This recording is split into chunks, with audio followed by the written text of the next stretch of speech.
and build capacity for monitoring and evaluation. She's leading JPAL South Asia's health sector and training engagements with a range of stakeholders. She's also the lead for the cash transfers for child health initiative hosted by JPAL South Asia. Prior to joining JPAL, she worked as an evaluation and research manager at Catalyst Management Services in India, working on evaluations in the areas of early marriage, HIV, agriculture, I'm getting there, and education. Urvashi holds a master's in development studies from TISS Mumbai and a bachelor's in economics and international studies from Macalester College in St. Paul, USA. With that, Ms. Urvashi, the floor is yours. Thank you so much, Zakaria. We're very excited to have the audience and our speakers today for this very exciting panel on the gendered impacts of COVID-19. Before we dive into the session, I just quickly wanted to talk about the structure today. We will begin with 4 presentations from our speakers, followed by discussion and audience Q&A. While the session is ongoing, please feel free to send your questions through the Q&A box. We'll keep a track of it and try to address them towards the end of the session today. To begin with, I just want to quickly introduce the 4 speakers we have today. So please let me just share my slides.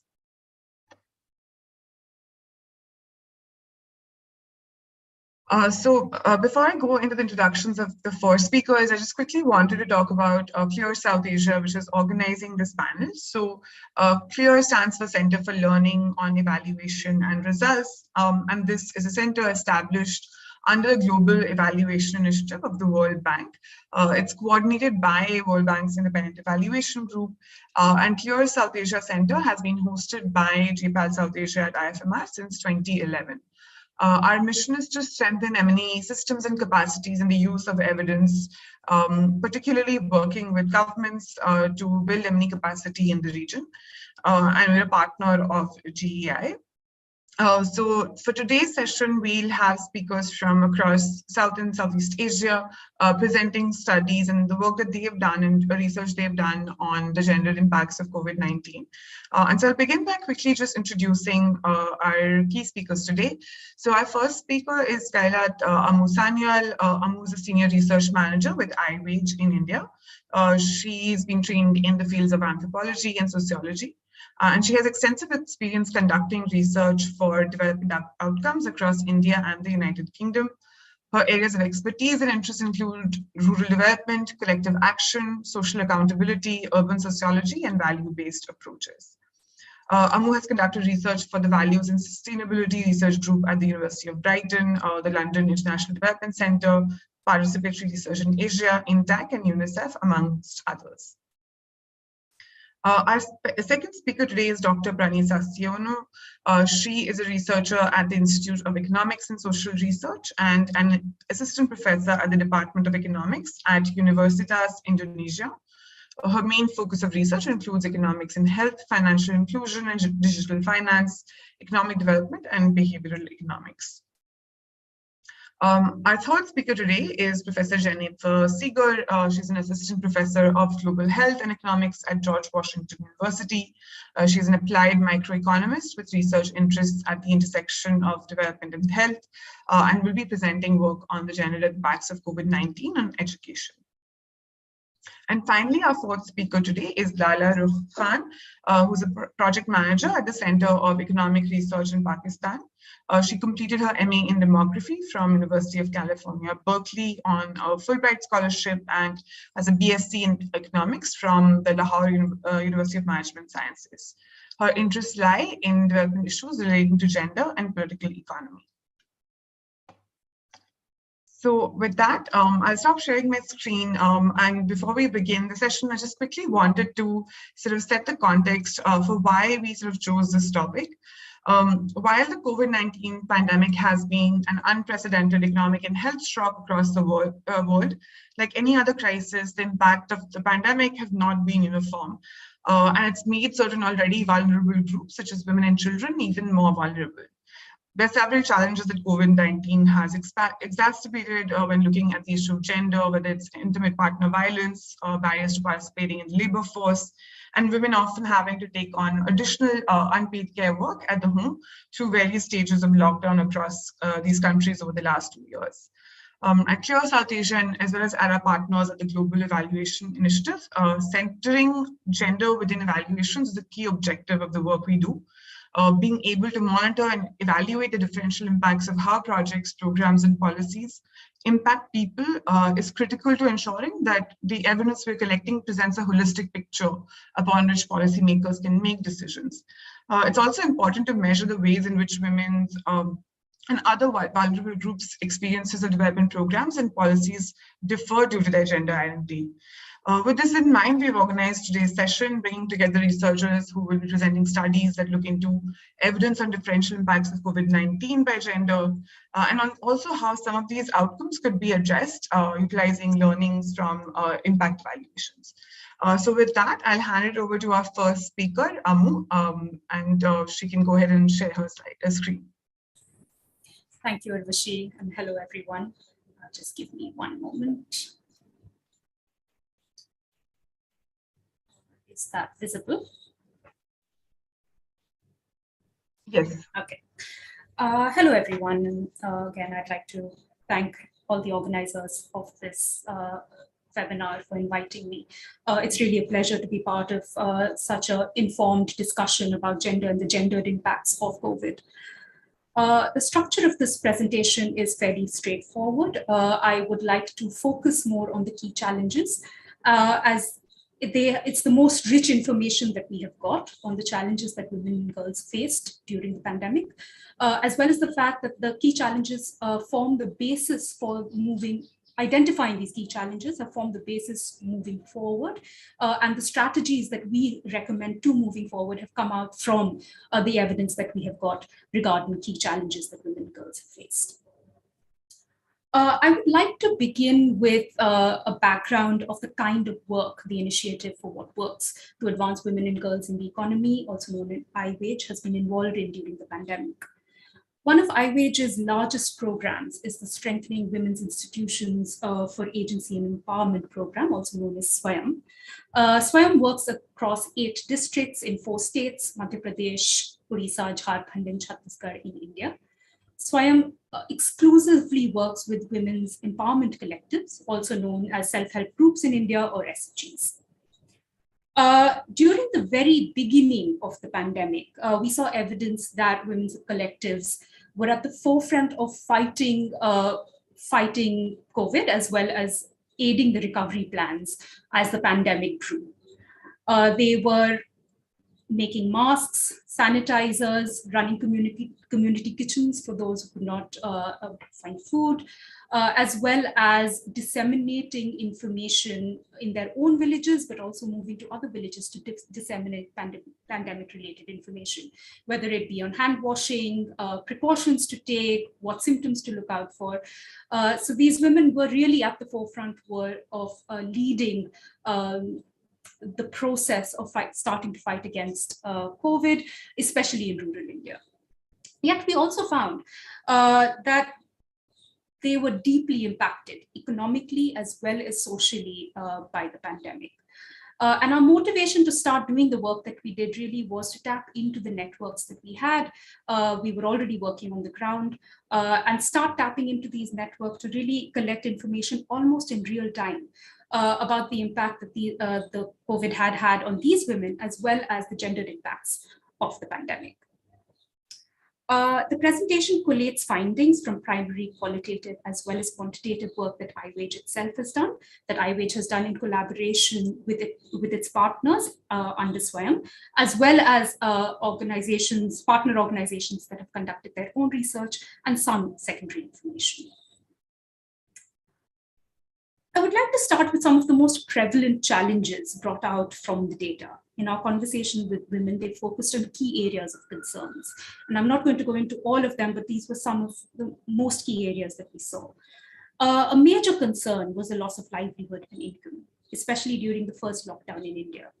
The March 2020 lockdown coincided with the winter harvest season, restricted mobility during the lockdown led to inability to conduct harvest, as well as the fact that there were no partially where harvest had been conducted, partially there were no markets to take this produce to. Even where some marketplaces were open, there was no transportation available to take food or produce to market. This had a major impact on rural economies, especially for perishable goods like vegetables. Also by March 2020, enterprise activity had come to a complete halt. Women-led enterprises saw major losses. iWages study conducted with our partners Project Concern International in the state of Odisha showed that women-run businesses saw larger losses, with 45% of the respondents reporting that they were earning less than subsistence-level wages. This was compared to 24% of households that reported the same, household-led businesses that reported the same. We also found that overall households had less food, they ate fewer times, as well as they ate less nutritious food. A third of the participants that spoke to our partners Pradhan in Jharkhand reported eating only rice with pickle, and there was a very, very limited intake of protein as well as vegetables. They also reported that they were often, very often, the last member of the household to eat. Even in all of this, where household did have food, there was an extreme overdependence on the public distribution system. And this across states, we saw that, that the PDS was overburdened, implying that there was insufficient food across the states that we were looking at. Health-related issues were also in the forefront. In our study in Odisha, we asked about non-COVID related health issues, and in Odisha and Jharkhand, it was reported that non-COVID related ailments, it was very difficult to treat them during times of restricted mobility. And as mentioned earlier, members of women's economic collectives were at the forefront of all kinds of recovery activities. However, they were not seen as frontline workers. As they were not seen as frontline workers, they did not have access to and were not provided with protective equipment, rising their risk of infection. And all the people that we're talking about, all these women who led this work, they were all women. The economic and social stress of the pandemic also exacerbated mental health concerns, which were given very limited attention during that period of time, during the first and second lockdowns. The 2022 union budget in India, which was just released in February, has announced a 24/7 free mental health helpline. While welcome, tele-based services tend to exclude a lot of women and girls due to issues of access. While the last slide did talk about household level challenges, which had differential impacts on women, these challenges that we come to next are more focused on challenges that women specifically faced. We found that during the height of the pandemic, women across the study areas reported spending more time on domestic work as well as household work. This was exacerbated during lockdown periods by all childcare facilities being closed. iWage and PCI's Odisha study saw that close to 70% women reported that they would spend six or more hours on household work. Not only does this account for a large portion of a woman's day, but also shows that normative ideas of what is considered women's work seem to have solidified even when a large number of household members are staying at home or within the household. We also saw that instances of domestic violence arose during the pandemic-induced lockdowns. Gender champions under Swayam in the state of Madhya Pradesh reported receiving multiple calls during the day as well as the night to report as well as seek support for domestic violence. However, as mentioned earlier, tele-based support seeking is not accessible to all. While phone-based and digital technologies have been seen as a way forward during the pandemic times, women and girls have limited access as well as control of these technological devices. For example, our Odisha study also showed that over 70% women have access to some kind of phone, mostly a basic phone. However, this does not mean that they control the device.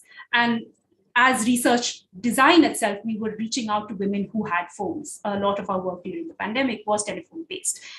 So by design, we were already excluding a number of women who did not have access to telephones or any digital technology. Finally, multiple WECs reported that they put in their own funds that they have saved in their own self-help groups into recovery activities.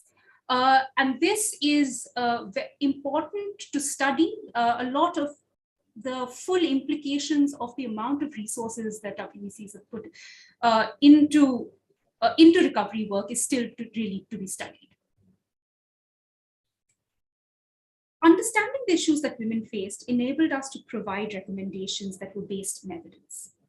The first was to increase social protections. Emergency cash transfers, where universal basic incomes in India still need a lot of thinking through. Emergency cash transfers become a way to start increasing income in times of crisis. Increasing person days in employment guarantee schemes, urban and rural, would also ensure income to households, as well as universal access to social protections for women in terms of childcare, health facilities, wash facilities, nutrition health facilities. As we can see that they spend so much time on household domestic duties, actually increasing universally, giving them access to entitlements that would reduce this kind of work for them in the home would be beneficial, specifically to women. A second related recommendation is of livelihood protection.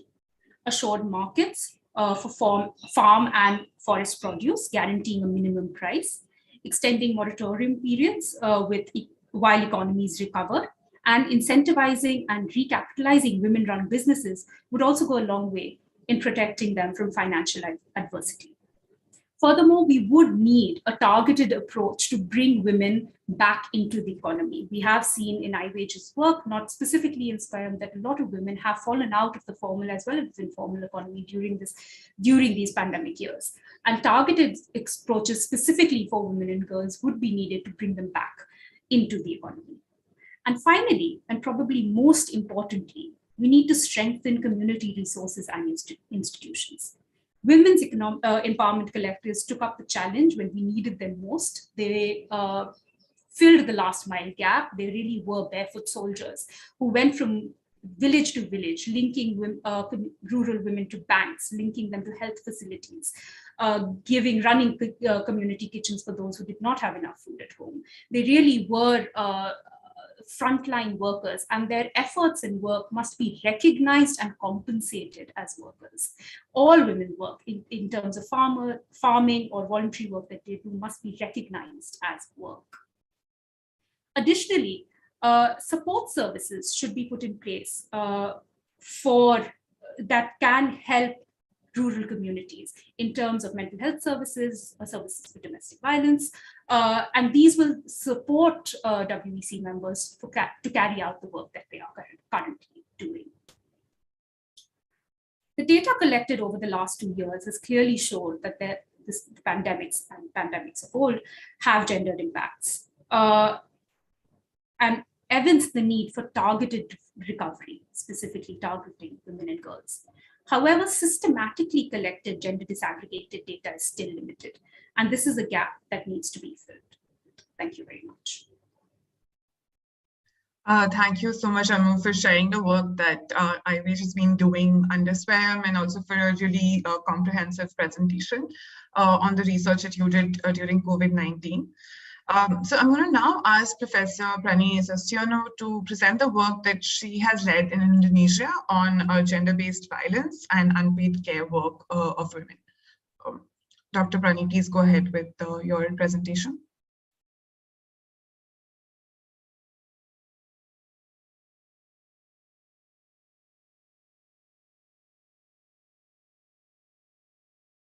Hi, okay. I will share my screen. Okay.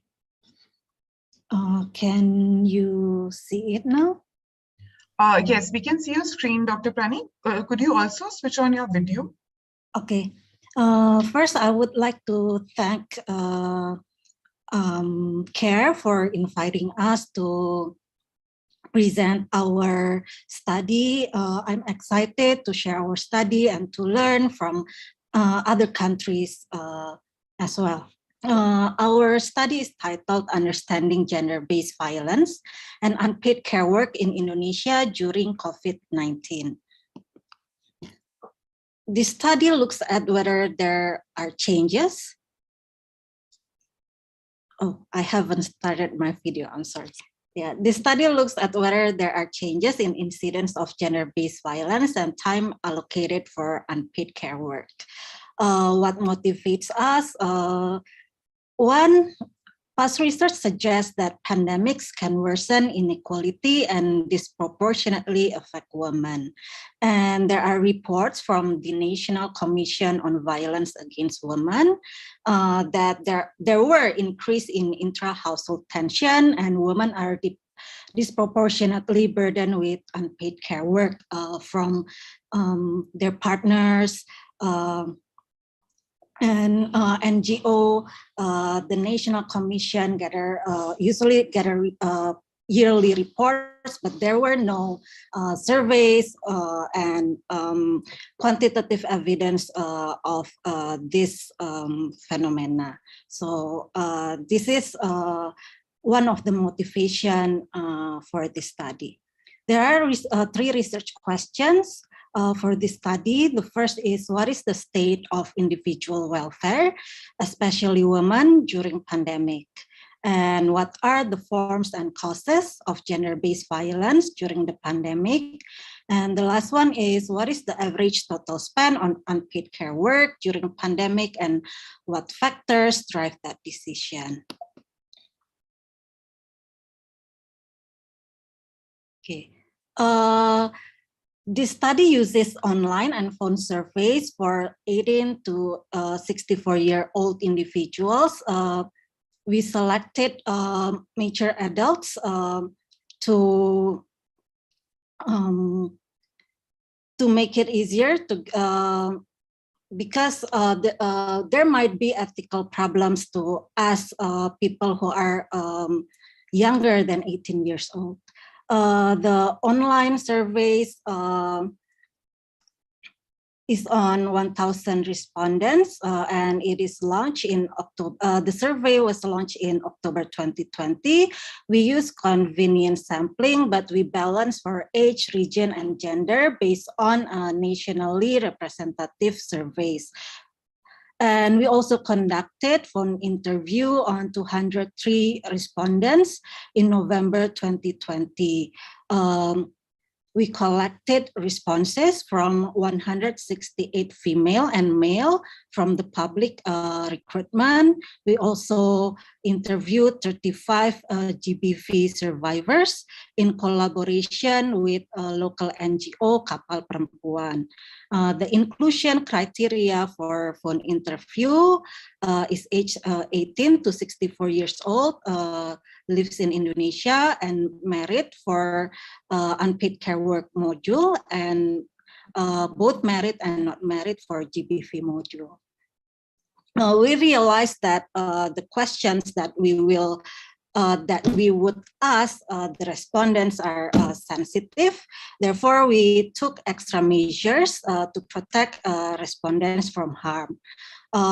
There are basic protocol, safety protocol, emergency protocol, and distress protocol that we applied in this study. The basic protocol consists of privacy and security, and then minimum must-dos, for example, consent form, IRB approval, and safe data collection platform. We also inform the respondents about the sensitive questions that we will ask in the survey. And we also have procedure when the respondent feels unsafe. We also have emergency protocol, like what should we do in emergency situation, because not only the respondent, but an enumerator might also be exposed to harm in this situation. So we have supervisor and RA also involved in the emergency protocol for this study. The last one is distress protocol that was applied in the case where respondent and field team found symptoms of trauma. This is our findings on incidences of gender-based violence. We found that both women and men experienced increase in incidence of household violence during pandemic. In general, around 42% of respondents report that they experienced an increase in household violence during the pandemic. We found no statistical differences between women and men. The most common forms of violence are being prohibited from working, that is unrelated to health issue, and then money being taken away and verbal abuse. Economic needs is the most common driving factor for household violence. 31% of the respondents report that an inability to fulfill daily needs is the reason for some violences that experienced during the pandemic. They also mention that they have no work or spouse have no work as other economic needs that might contribute to the violence. Other major cause is double workload, so children's homework and overburden with chores.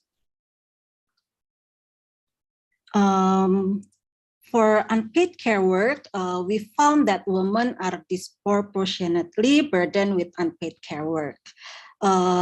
We found that 50% of women spend 3 to 5 hours for domestic works, as opposed to 25% of men.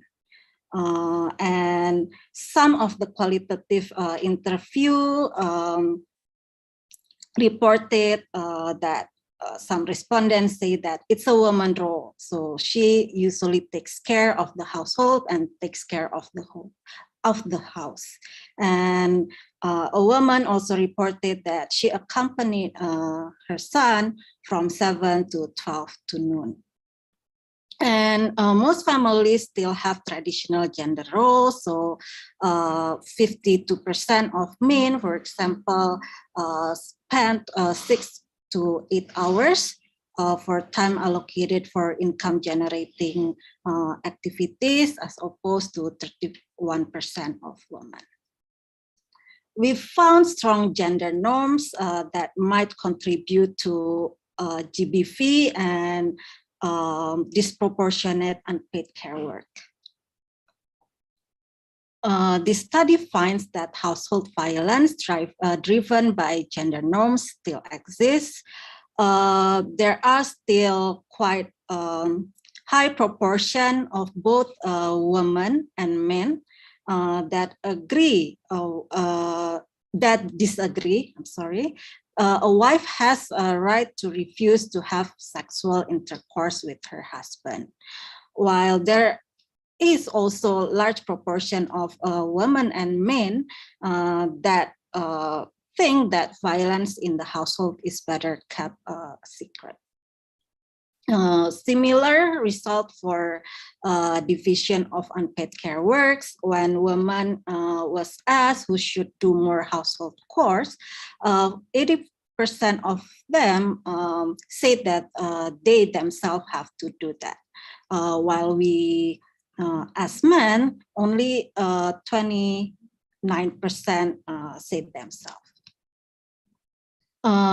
Regarding cooking and taking care of other family members, when we ask, do you agree that cooking and taking care of other family members is the responsibility of women? Majority of women and 50% of men agree to that statement. We also found that persons with disability disproportionately burdened during the COVID pandemic. So household of person with disability experience has relatively higher incidences of violence. Here we see more probability of prohibited of making a call, money taken away, and thrown objects at. We also found that they have more burden in terms of caring. So higher number of hours spent on child rearing, accompanying learning, and taking care of family members. We would like to highlight victim support as a recommendation. FGD results suggest that victim support services such as accompaniment is crucial for resilience. So even people who have experienced gender-based violence, when they have support services and community, they experience less violence during this pandemic. We also recommend to increase public awareness of available victim support services. So a lot of respondents didn't know who to call or who should they report to when they experience GBV or any other kind of violences. We also recommend increased access to psychosocial support. And the last one is economic empowerment, especially one that provides time flexibility for women.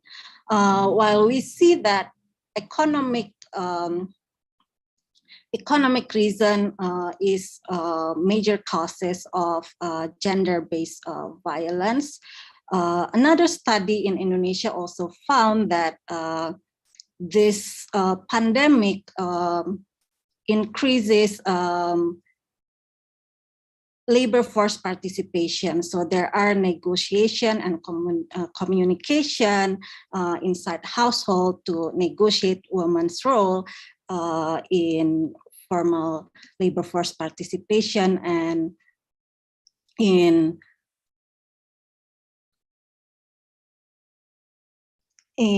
their domestic role.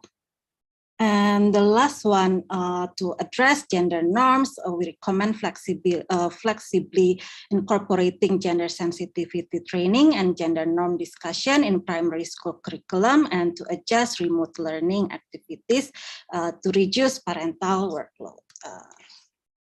Thank you. I will give it back to Urvashi. Thank you, Dr. Sestiano. So next we have a presentation from Professor Jennifer Seeger, who will be speaking about work in Bangladesh on the effectiveness of a growth mindset curriculum in shifting differential education outcomes and aspirations during COVID-19.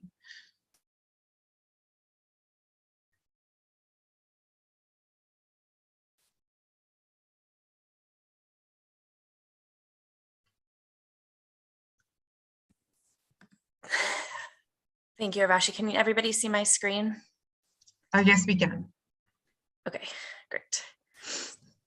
All right, thank you so much for the introduction. So I'm going to be presenting some work, as I said, on differences in adolescent learning during the pandemic, gender differences in adolescent learning during the pandemic, and the potential of a growth mindset programming on sort of improving learning outcomes during school closures. So just to give a little bit of context, so this study, data that we're using for this study are coming from Bangladesh. So, you know, globally, education was significantly disrupted due to extended school closures to sort of prevent the spread of COVID-19. And adolescents in Bangladesh are among the most significantly impacted by school closures globally. So schools were closed for a total of 63 weeks between March 17th, 2020 until September 12th, 2021. And then from September to December 2021, schools were only open about 1 to 2 days a week for most schools. And then not in the frame of this, of what I'm presenting today, but schools were again closed from January until February 20th this year due to COVID-19 pandemic concerns. And so there's just been a extended period of students being at home, mainly doing independent learning. So in this paper, we have a sample of over 2,000 adolescents who were enrolled in grades 7 and 8 in March 2020, February and March 2020, just prior to the pandemic-related school closures. And then we have, we're going to be exploring first sort of changes in student motivation and time spent learning during the pandemic. So we look both at support for continued learning from parents and schools, and then dynamic changes in adolescent outcomes from pre-COVID to during the pandemic. And then we have some early evidence on the efficacy of a growth mindset intervention in shifting outcomes. So just to give a little bit of background on the data that we have,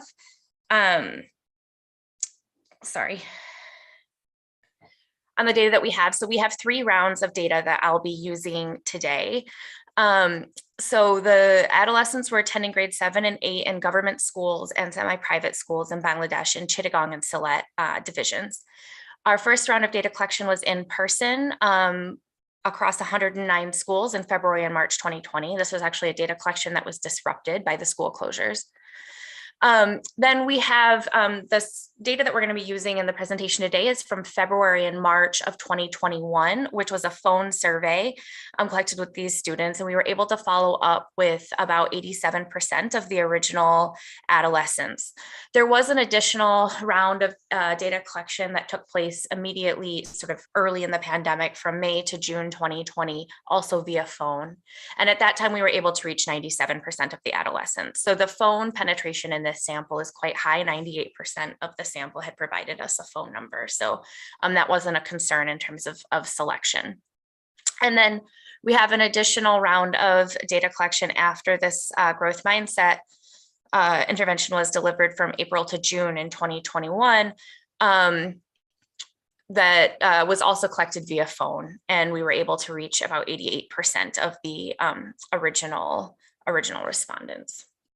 So all of the data will be sort of the March 2020, February to March 2021, and then July and August 2021.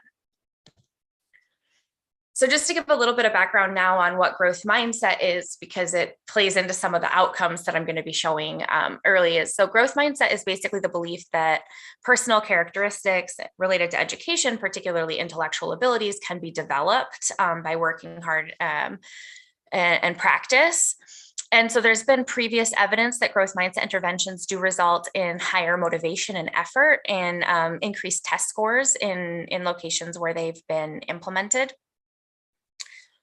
Some examples of what a growth mindset is sort of statements like, I like schoolwork best, which makes me think hard, even if I make a lot of mistakes. So engagement in practice.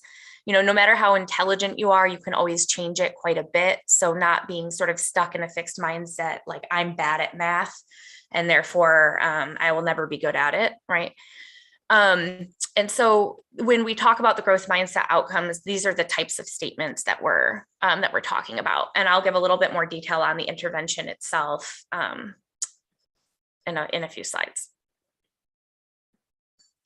So first, I just want to talk about continued learning during the pandemic. And so here we're going to be looking at data from the January to February 2021, so a year into the school closures. And so, you know, the first thing to note is that during COVID, we saw no gender differences in the reporting of receiving support from schools and families. So from schools at January, February 2021, about 40% of adolescents report receiving some sort of learning support. It's slightly higher among boys than girls, 44% versus 38%, but this is not statistically different. So we see, and then similarly from families, we see, 91% of adolescents reporting support from family and no differences by gender. However, when you start asking adolescents about the types of learning support that they received from schools and families during this time, we see some significant differences emerge. So what I have here is a table of like the means reporting different types of source of support from males. And then this figure is showing basically the difference between females and males. So for example, 85% of males report receiving online support from schools. This is only about 60% of girls report receiving online support. So girls are 25 percentage points less likely to report receiving online support. And they're about 20 percentage points more likely to report receiving traditional school support. So that would be assignments and textbooks. So we basically see boys receiving reporting online resources from schools and girls receiving more traditional books and assignments from schools. And this is similar on reports from family provided support, excuse me. So boys are more likely to report receiving support in terms of media from family and TV time that they can use. Watching, the Ministry of Education had the curriculum broadcast on television, whereas girls are more likely to report that their families are directly helping them with their schoolwork. We can also see that boys are more likely to report that they are being provided a space to study than girls, and that they're more likely to report a reduction in household chores to give them time to study from families. So what we also see is that although, again, boys and girls are reporting support from families and schools at the same rates, the type of support that they're receiving are very different. And this is potentially important, right? Because it's such a long period of distance learning where the virtual and media modalities may be incredibly important in terms of keeping up with the studies. So these reported forms of support also translate into the main method of learning that the adolescents report. So whereas we asked adolescents, all types of support that they received, we asked them what their main method was of learning during the pandemic. And so these differences aren't as stark as what we see in the forms of support, but we still see a similar pattern that girls are more likely to be using school-based assignments and books and self-study, so mainly self-driven, whereas boys are more likely to report watching television programs for the curriculum and also receiving private lessons, so potentially household resources going toward private lessons for boys. And so a question arises with this difference in learning modalities. Does this matter for adolescent outcomes when we think about aspirations and motivation, and how does this translate? And so now I'm going to turn to looking at changes in outcomes from baseline in 2020 to the COVID round 2 survey, which is in 2021, a year later. And the outcomes we're looking at, so we have 4 measures here of what we call growth mindset. So one is grit, so the willingness to keep trying even when you're struggling. Malleability, which is the belief that intelligence can be changed. And then the World Bank growth mindset measure is sort of a combination of both grit type outcomes and malleability index, just sort of measuring growth mindset. And then we have a few measures. One is the time spent studying in a typical day, so the number of hours the adolescent reports studying, and then aspirations to university education. So at baseline, the sample had very high aspirations to university education. About 87% of the sample said that they wanted university education, and there were no differences by gender on this point.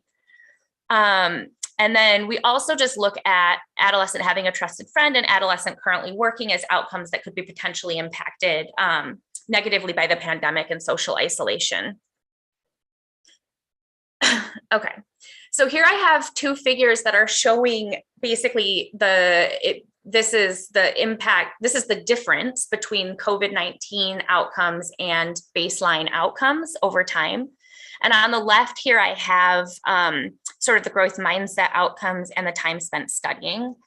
And then on the right is looking at sort of aspirations for education, the friend can trust, and whether or not the adolescent is currently working. So and for each outcome, I show sort of the overall impact of COVID-19, and then I show that if I just estimate that difference for males versus just estimating for females.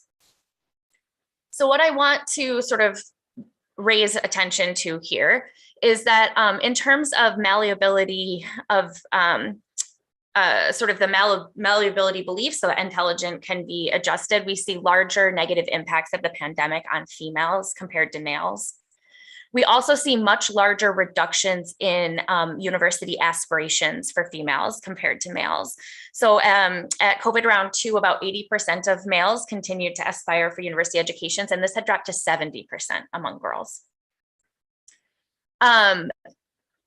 Interestingly, and perhaps, so interestingly, in terms of having a friend, having a trusted friend for the adolescent, this actually reduces more for males than females. So we do see higher rates of isolation for males than girls, for boys than girls.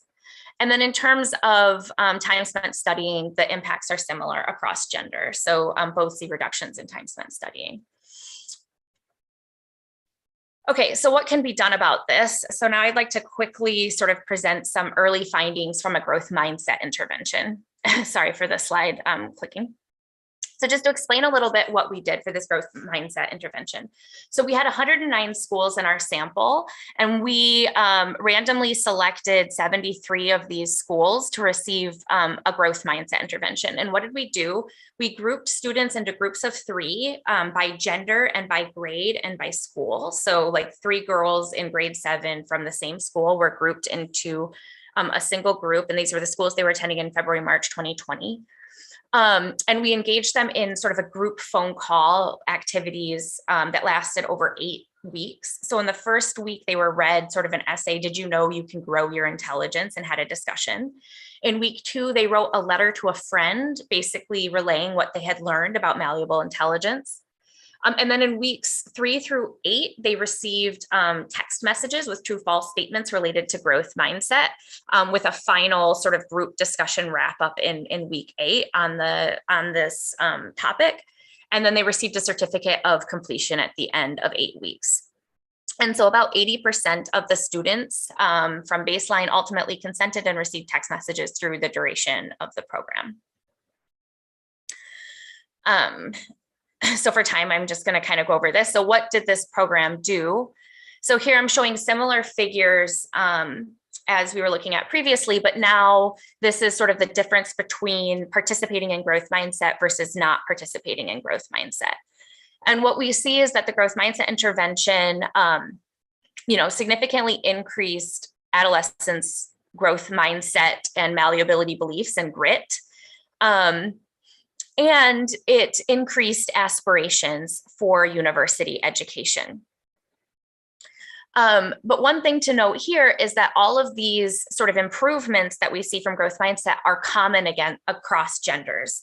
So for example, although growth mindset improved aspirations by about 7 percentage points for both boys and girls, this basically returns the boys' aspirations back to their baseline levels. So they're back to 88% aspiring to university education. But for girls, since they saw such a larger reduction in aspirations, they're still lagging behind. So the gap that appeared during COVID-19 in aspirations has sort of persisted past this.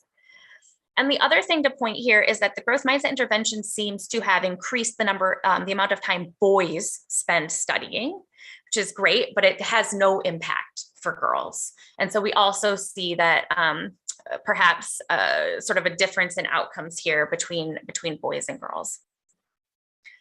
And then finally, we had this additional outcome during COVID-19, which is, do you think you won't be able to return to school? And it does look like the growth mindset intervention sort of reduced the likelihood that adolescents thought that they would not return to school, but noting that sort of about 10% of adolescents say that they don't believe that they'll be able to return to school. So it's a low share.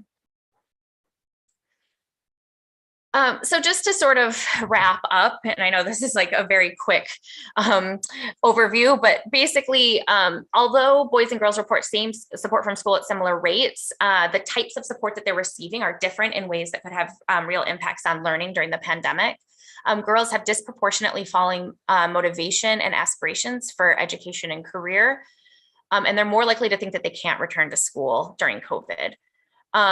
Early impacts from a growth mindset activity show positive impacts on aspirations and times and growth mindset and time spent studying, but these impacts are either the same across gender or they're larger for boys, suggesting a persistence in this gender gap that has occurred over time. And so with that, I just want to say thank you, and just note that this work is in collaboration with the Gender and Adolescence Global Evidence Data Collection Program that has broader work happening in multiple lower and middle income countries and during COVID-19. So thank you. Thank you so much, Jennifer, for that presentation and really interesting insights. I see that there are already a couple of questions in the Q&A box, so I would encourage all the other participants who joined after my initial announcement to continue posting your questions there, and we'll address that during the discussion and audience Q&A section. So now with that, I'm going to turn to Lala Rukh, who will be presenting a study from Pakistan on measuring gender disparity in job-seeking behavior during COVID-19.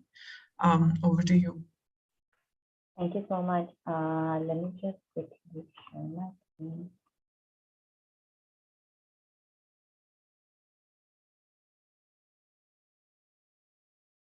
Wait, so can you see my screen? Yes. Okay, perfect. So thank you so much for having me. Just want to thank the organizers for this week's webinar that they've organized. So today I'll be talking about the gendered impact of COVID-19 on job search in Pakistan. So this is basically a work that is done in collaboration with my colleague, whose name I mentioned on the slide. So I'll just quickly go over the motivation for the study. So as I think other speakers have also talked about this, but COVID-19 in general has resulted in a lot of unemployment worldwide, and there's significant evidence that suggests that there is going to be divergence in the recovery between developing and developed countries. And more specifically, when we look at the constraints that women face, women are more likely to, even outside of the pandemic, more likely to face mobility constraints and social norms that constrain their job search. And this makes the job search process during the economic recovery particularly challenging. And additionally, we also have early evidence that suggests that there is significant divergence between men and women in terms of the COVID-19 impact and the recovery. So it's likely to be more pronounced for women because female-dominated industries are likely to be worse hit by COVID-19 as they're more contact intensive. It's also women are also more likely to be employed in part-time work, which is likely to experience more extensive layoffs during times of economic crisis. So what we're doing in this study is documenting the effect of COVID-19. Sorry, I think something happened to my screen. Let me just share it again.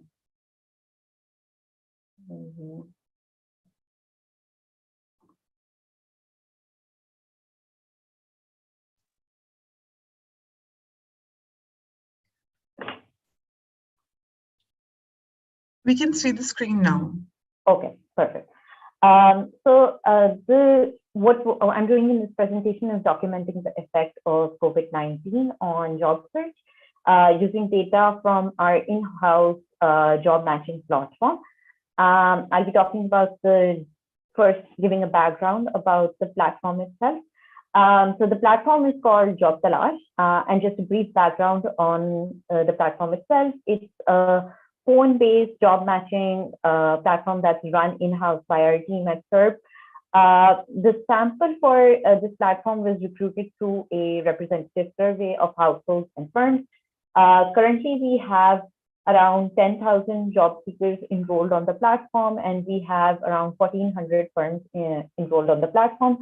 And I think what's particularly unique about the platform is that unlike traditional surveys, we document the entire job search process through very high quality administrative data at every stage of the job search process. And enrolled firms are generally called in a randomized call order. So every 2 months or so, we call firms and ask them if they'd like to list a vacancy with us. And then the process works such that we match relevant candidates to those vacancies, the candidates that are enrolled on our platform. And we give them an opportunity to apply for those jobs. Then we send this series of those candidates who are interested in the job. And then we follow up with the firms to see like if they receive interview calls, etc. So again, this is a very detailed process which allows us to document everything at each stage of the job search process. And this platform has been running for some time. This platform was designed for RCT experiments on female labor force participation. So again, the recruitment was specifically designed to represent women. Using our existing platform, what we do is that we measure the distribution and duration of COVID-19 impact on men and women. And I'll be presenting some preliminary results today, but the work is ongoing about this. So this, just some context, this graph shows job postings on our platform during COVID-19. The blue bars show the vacancy posting rate, and the purple bars show the COVID-19 monthly cases in Pakistan. And it's a bit volatile and hard to make out just by like initially looking at the graph what's happening. But the interesting insight is that the ad listing rate is falling by 44% in the pre-COVID months versus the post-COVID months. So the post-COVID months are September onwards. You can see that we have some unavailable data and they're highlighted in gray in the graph. But otherwise, we generally see that in the post-COVID months, there's a fall by 44% in the ad listing rate. Additionally, the maximum salaries that are, and it's not shown in the graph, but a general point, that the maximum salaries that are offered by firms have increased actually by 21.9% from pre and post-COVID. So that's an interesting insight, and all these results that I'm presenting are statistically significant.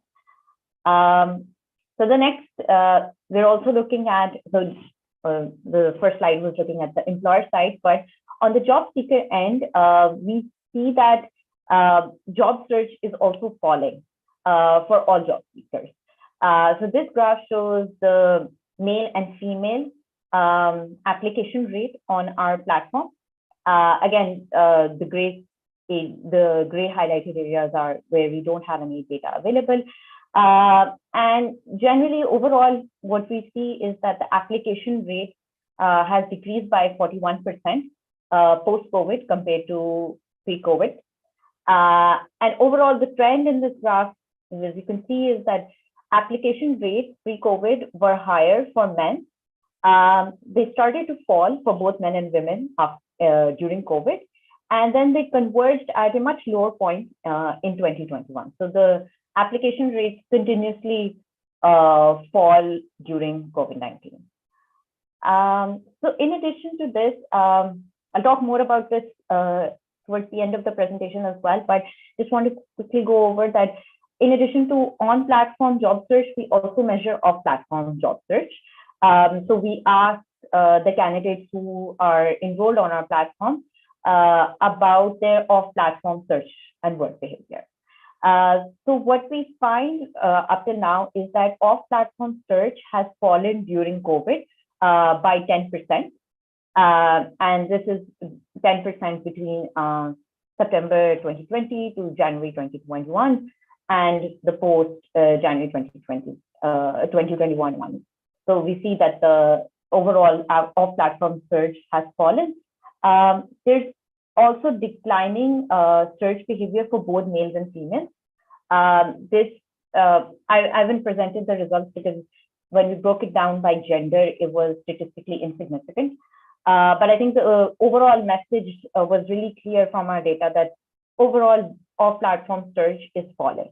And there are many explanations for why this might be happening. And I think one interesting thing that we found in our baseline data was that most people were searching for jobs using their network of friends and families or visiting the work site. So COVID-19 might have restricted those channels of communication and reduced their off-platform search. So we also looked at job seeker work during COVID. So this graph shows by gender, the job seeker work for before and after. And before and after here means like the initial part of COVID and the later part of COVID. So September 2020 to January 2021, and the later part is post January 2021. So overall, we see that the work has increased for respondents. So for 6.89% of our respondents, work has increased, and this is primarily driven by our male respondents. Work for male respondents increased across all educational levels. Work for female respondents had declined. The results right now are statistically insignificant.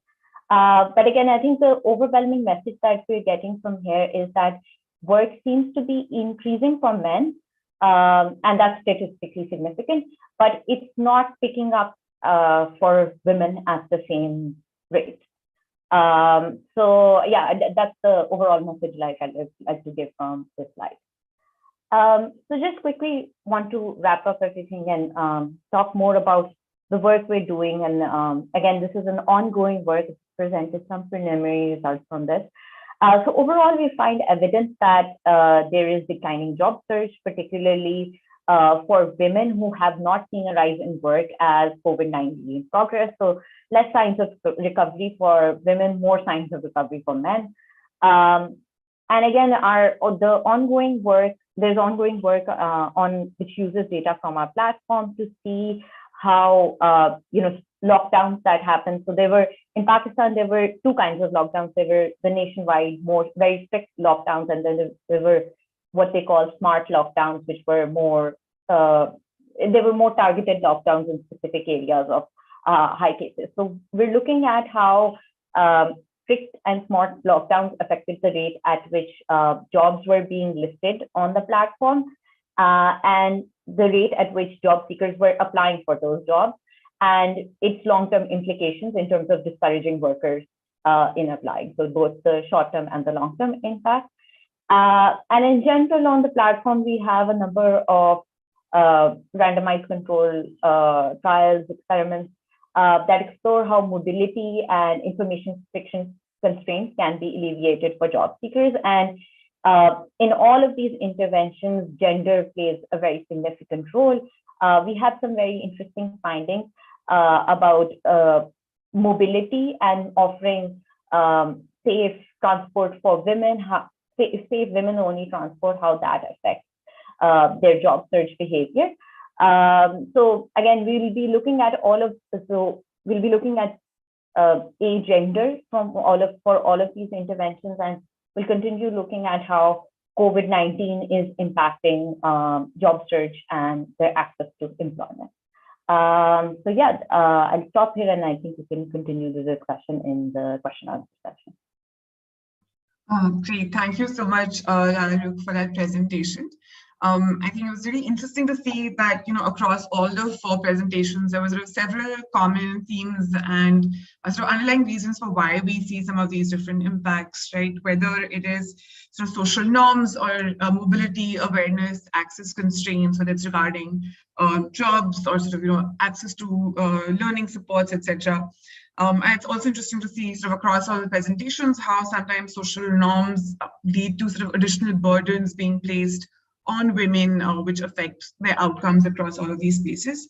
So thank you so much, all of you, for these presentations. I'm going to now turn towards some questions that I had for the panelists, and then we'll dive into some of the audience questions as well. So to start with, my first set of questions is for Dr. Prani and Amu. So in both the studies that you mentioned, you looked at gender-based violence as an issue, and this is a topic which is sort of a challenge to measure in research in general, right? Sort of made more difficult now with remote data collection during the pandemic. It'll be interesting to know from you, sort of what strategies have you found to be effective in measuring this outcome both accurately and sensitively in the context in which you did your studies, particularly if it was sort of without in-person fieldwork. Maybe Dr. Prani first, and then we can go to Amu. Thank you, Urvashi.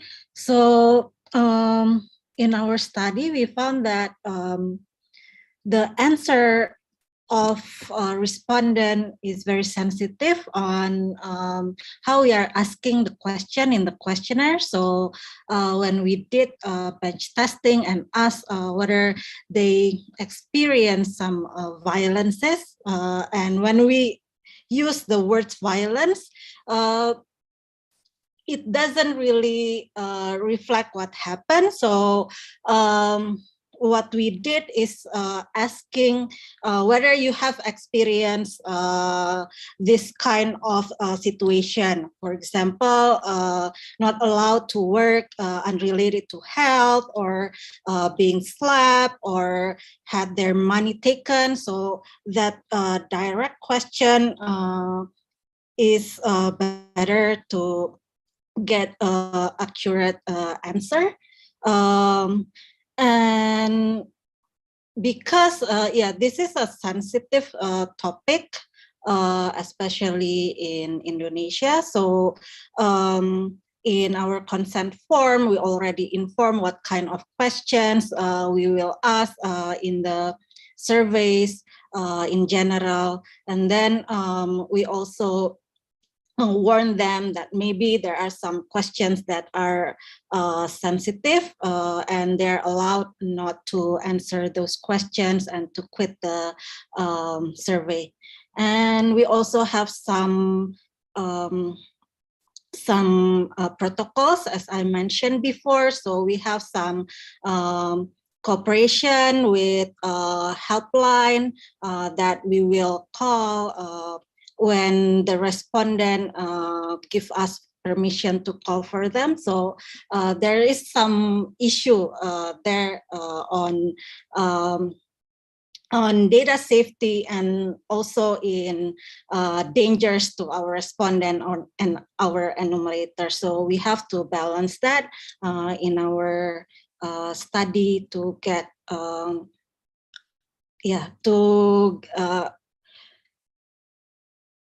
to make sure that they are not there is no harm in our study. I think I stop here.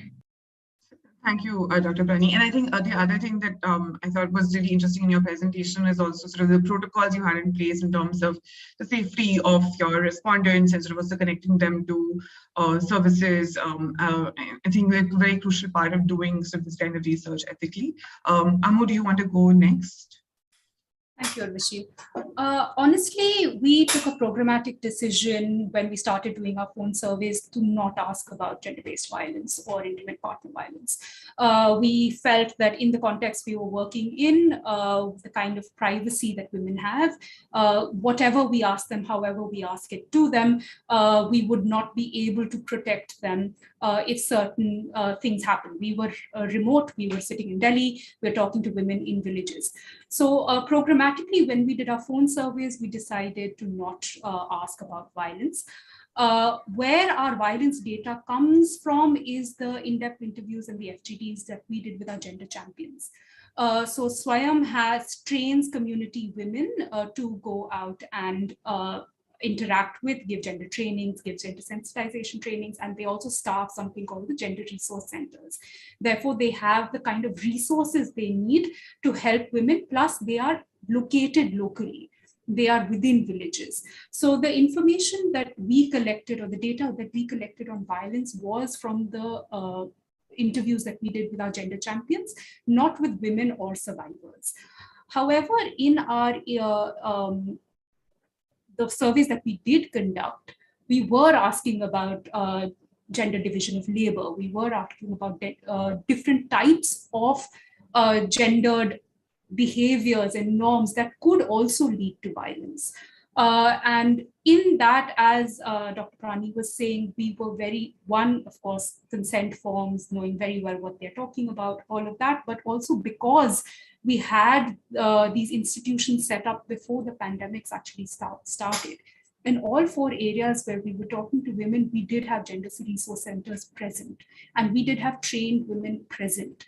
So the information about these community resource people, gender resource centers was given to women, as well as texted to them if they asked for it, and the phone numbers. And in Orissa, where we did work with PCI, there were flyers that women were given as well, because not everyone was restricted.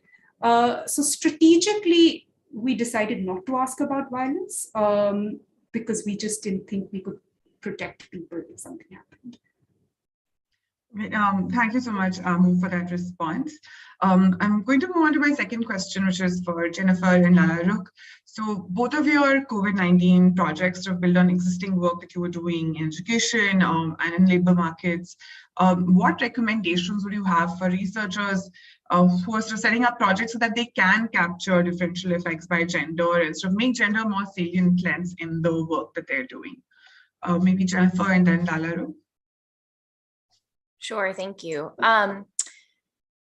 Yes, I think, one of the key things in terms of being able to follow gender differences is, of course, having data collected in such a way, I guess, just having gender disaggregated data, right? And so one thing about the Gender and Adolescence Project is that we do make a conscious effort to have, both boys and girls in our sample in equal measure so that we can do that gender disaggregation to begin with. In terms of setting up the project for being able to track, I think it's important to include questions in surveys that capture gendered constraints and gender norms, which didn't get into, but we also have data on sort of gender attitudes, et cetera, these adolescents. So keeping in mind these gender issues. And then I think one of the lessons from looking at the support for learning that comes out of my project is that not to just ask sort of the surface level questions, but to think deeply about the ways in which support can manifest differently for boys and girls. And I think this could expand across many different dimensions. But I think, one of the most interesting things is that if you were just to ask about receipt of support, you would think that there was no differences in the ways that boys and girls received support to continue learning moving forward. And it was really by sort of delving down into potentially gendered constraints, for example, social norms that limit girls' access to media and internet more generally, and how that manifested into continued learning here. So just to keep that brief, that's what I would say. Thank you so much. Lara? I think I just want to add on some of the points that Dr. Jennifer had talked about. So I think it's thinking, like as a researcher, thinking very carefully about the specific gender constraints about whatever topic you're looking at is, I think, the first starting point. So for example, and that will again have downstream effects to the kind of sample that you're looking at, etc. So for example, in our study, it started off as a study looking at mobility constraints for women in Pakistan. And initially, we were concentrating on public transport and existing initiatives that exist in Pakistan. But I think when we started researching on it more, we realized that we are missing out on a very big demographic that is just not searching for jobs, for example, or are not going out in the public sector. So that's how, and then obviously we adapted our approach. We did a household survey, and again, we tried to recruit a sample which included all sorts of across the board, like demographic groups across the board. So women who were actively searching as well, but women who were not actively searching as well, or were not looking for jobs. Because in order to document these effects, I feel like and any effect on gender, then we need to think very carefully about A, the sample that we're using, and B, what are the specific constraints that gender-specific constraints that women face, and these will vary a lot from one context to another.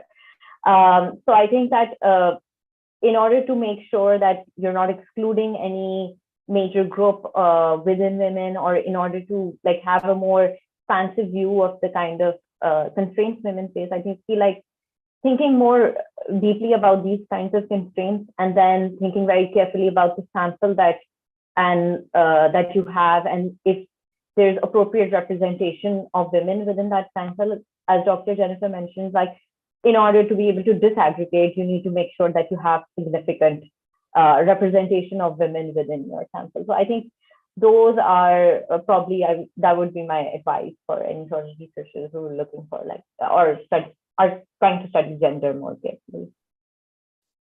Thanks so much for those responses. So I'm now going to move to some questions we have in the Q&A box for specific speakers. So firstly for Jennifer, a sort of more clarificatory question from Nilanjana Pandey. So she asked, do these students belong to government schools or private schools, or was it a mixed sample? And if you do have a mixed sample, it'd be interesting to know if there were any differences in results.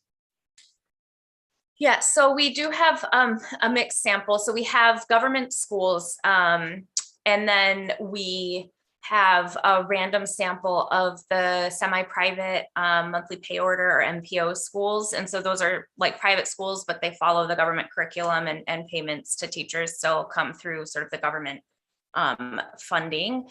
And so we haven't specifically disaggregated the data according to those school types in terms of the like sort of types of support being offered.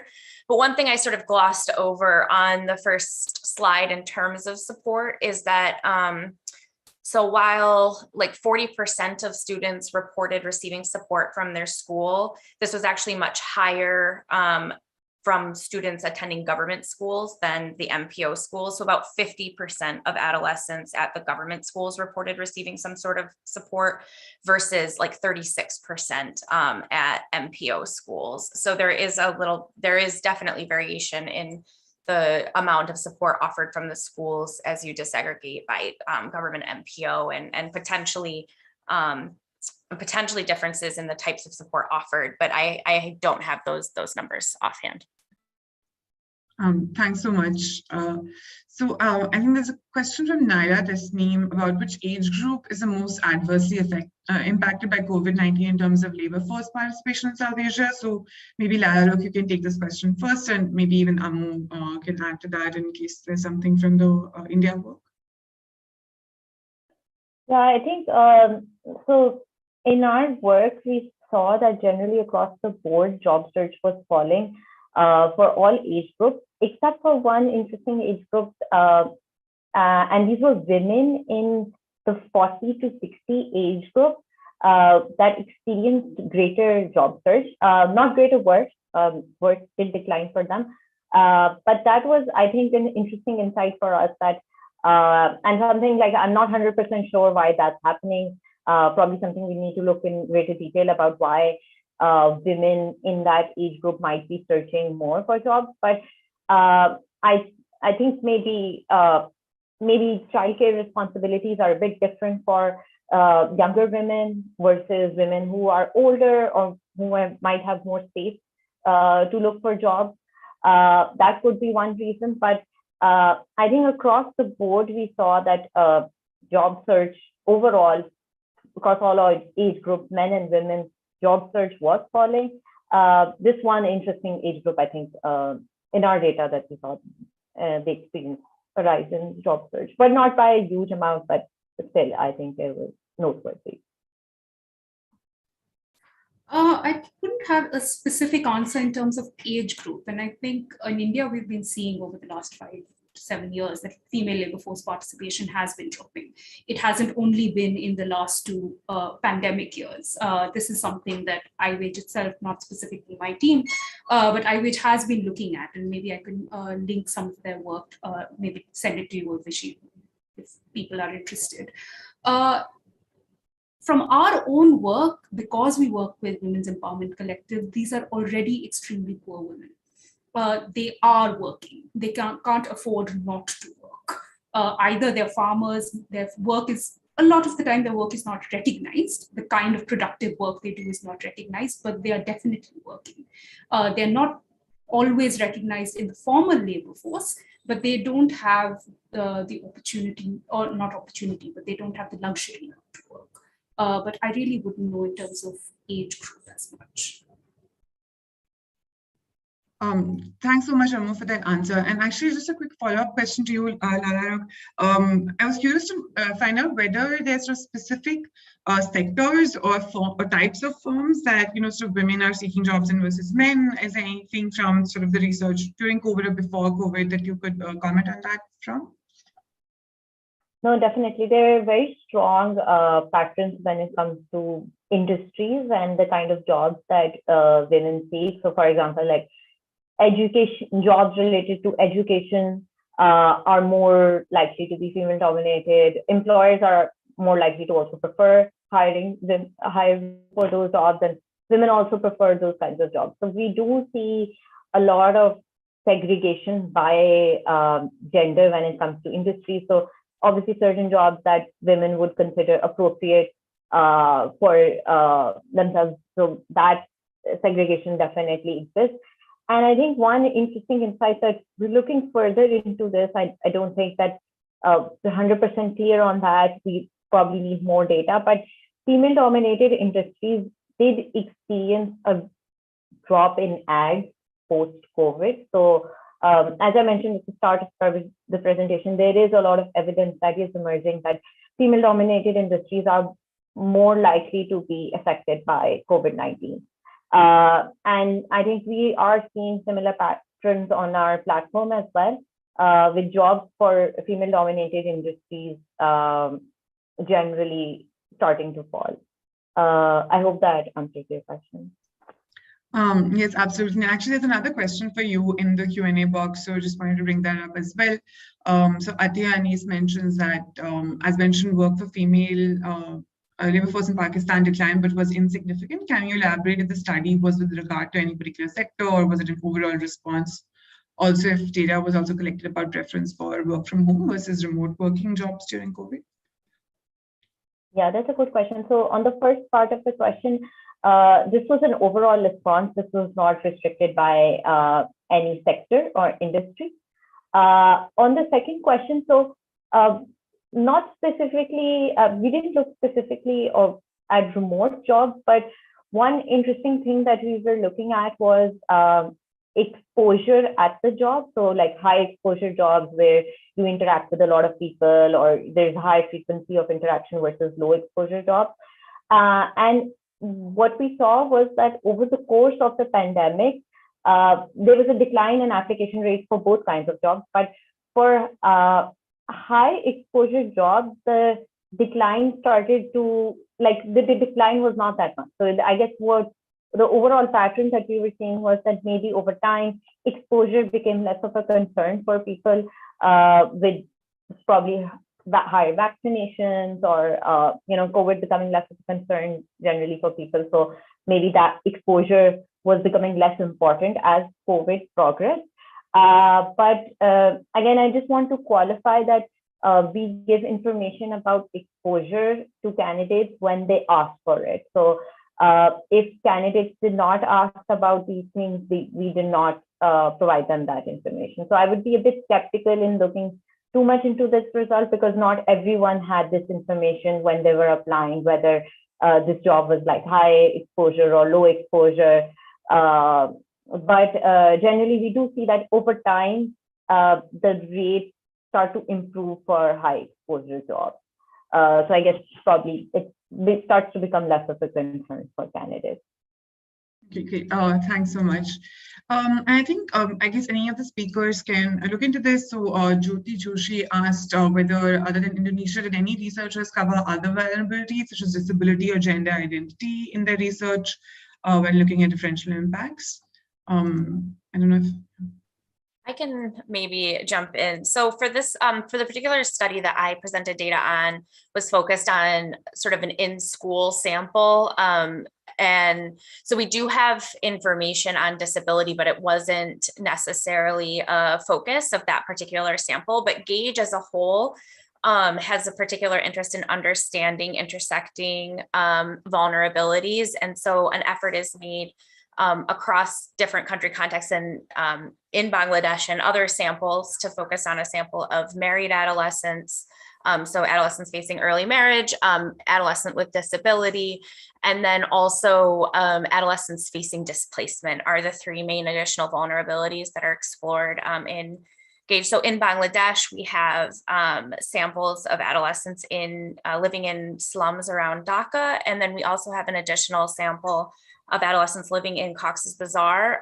So that includes both Bangladeshi adolescents living near the Rohingya refugee camps, as well as Rohingya refugees within the camps. And so in other research we've focused on like the differential impacts of COVID-19 across like refugee status, as well as early marriage. And in both Jordan and Bangladesh, I was just thinking related to education specifically, there is another publication, which maybe I can link into the box, that looks specifically at vulnerabilities according to like gender, disability, and poverty across both Bangladesh and Jordan.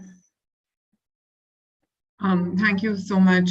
Dr. Pranay, there's an initial question for you, if you could answer.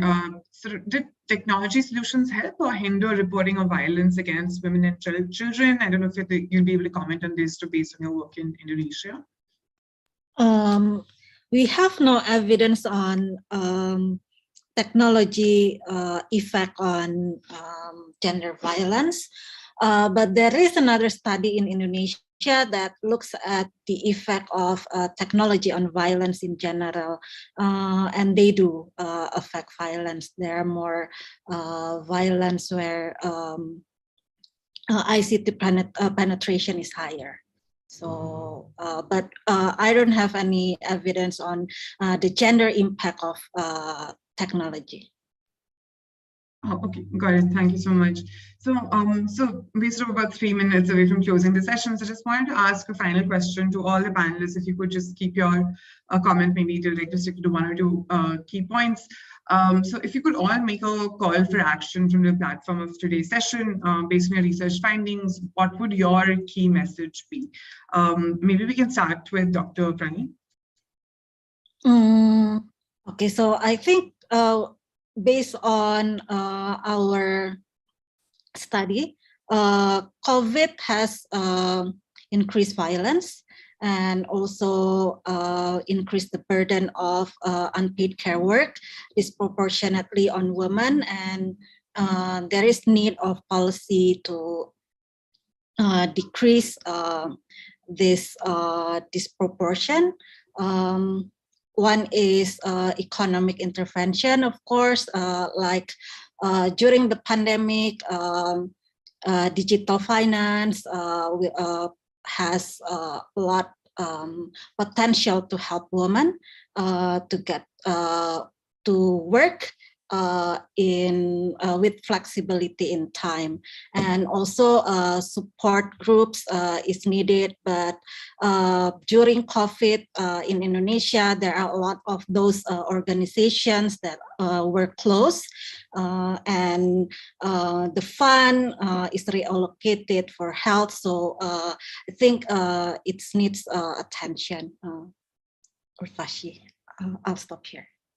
Thank you so much for your comments. Amu, would you mind going next? Thank you, Urvashi. I think what our studies really are showing us that there are multiple vulnerable communities who very often fall through the cracks. And what we really need is proper state social protection. We cannot work as CSO organizations or NGOs trying to protect vulnerable communities across this large geography, and social protections that ensure livelihood protection, income protection, as well as protection to women. I kind of echo what Dr. Pranay was saying in terms of domestic violence and partner violence, as well as childcare services that free up their time to start doing more productive work. And in terms of one key takeaway, I would definitely say that state-run social protection is a must. Thank you so much, Amu. Maybe we can have Laya look and then Jennifer finally. Yeah, I think overall, what our work generally suggests is that women have been more impacted by COVID-19 in terms of their economic opportunities, and B, the recovery seems to be much slower for women than it is for men. So I guess the key takeaway is that we need more data to understand what is happening to female-dominated industries and to understand more about the impact on women. And B, then that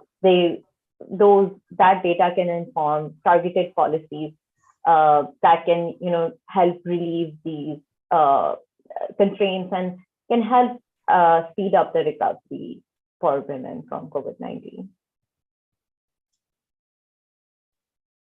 Great. And I guess one of the key learnings I think from my research is in terms of thinking about as adolescents return to school and keeping in mind sort of potentially these growing gender disparities as a result of differences in learning modalities, having sort of gender responsive policies at schools and potentially interventions to help mitigate or reduce these disparities. And just to say, the work that I presented today was sort of preliminary results from that growth mindset intervention. And related to the same project, we did a gender norms education intervention that happened this past November called Girl Rising, which was initially developed in India, but it's around shifting gender and gender norms and attitudes around girls' education to try to promote girls' education. And so we're actually currently doing data collection in the field to get longer term impacts of the growth mindset intervention, as well as understand whether or not the Girl Rising intervention had did any work to sort of mitigate the gender disparities. And so I think continuing to look into sort of gender responsive policy and interventions that may work to mitigate these disparities that occur. Great. Thank you so much all for sharing your thoughts. And actually, the thing that Jennifer mentioned towards the end sort of bring us some of the work that our sort of host institution, JPAL South Asia, is doing, which is sort of trying to work with governments to scale up a gender equity curriculum in schools that targets both boys and girls. And sort of very recently, we started work on this in the Indian state of Punjab, and we're also now going to be working in Odisha on incorporating this curriculum for adolescents within government schools. So I think sort of this is based on work conducted by Seema Jayachandran and her co-authors. So just thought I'd mention that towards the end as sort of an important pathway to kind of affect these changes is sort of in the next generation of people who are going to be coming into like labor markets or in homes. So with that, I'll hand over to Zakaria to close the session. I know we're a couple of minutes over time. I'm really sorry, but I think it was great to sort of hear the thoughts from all the speakers on the questions. Thank you so much, Urvashi, and for a skillful moderation of the session, and to our distinguished guest speakers for their insightful interventions. I'll just ask everybody to for a group photo so we can document this session. So please look at your camera lens and resist the urge of blinking for a couple of seconds.